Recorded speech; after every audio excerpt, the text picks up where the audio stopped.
ang nominadong si Emilio. Kinausap ang kapwa nominadong si Ralph. I don't understand. Hindi ko talaga alam. Legit, have you ever been a bad person here in this house? Legit. Nope. You'll tell me naman, diba? Dude, if I'm I'd be overstepping. the first one. Kasi parang tulong ko na din sa yun kasi mas nakikilala ko na din kung paano gumalaw yung mga tao dito. Yeah. That's why ako sobrang confused ko. Everyone's been responding to you so well.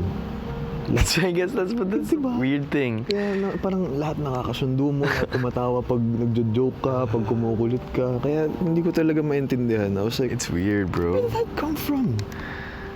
Doesn't make sense. Plastikan ba dito?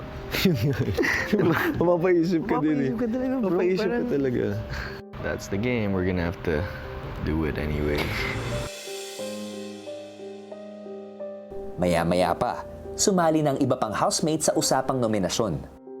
Ang weird lang din sa pakiramdam kasi na tayo-tayo nung nominahan tapos then. Oh. Kasi pag tinasok mo nga siya sa isip mo, wala magbabago touring mo eh. Mag-iba ka. I mean, alam mo rin na nagboto ka. Oo, alam mo rin, Diba? ikaw din na mababoto. Pero hirap Alam mo din naman. sa isipin. Yeah, di Lahat, ba? tayo-tayo lang. Ayoko mag-focus dun, Oo. parang binoto ko ng mga asawa ko. Kasi kapag nag-focus ako dun, Shutdown. wala, men. Ayoko mag-iba yung touring ko sa inyo. Lalo sa part nila rap kasi pangatlo gano'n. Eh si Ralph, ano bang ginagawa namin ni Michael?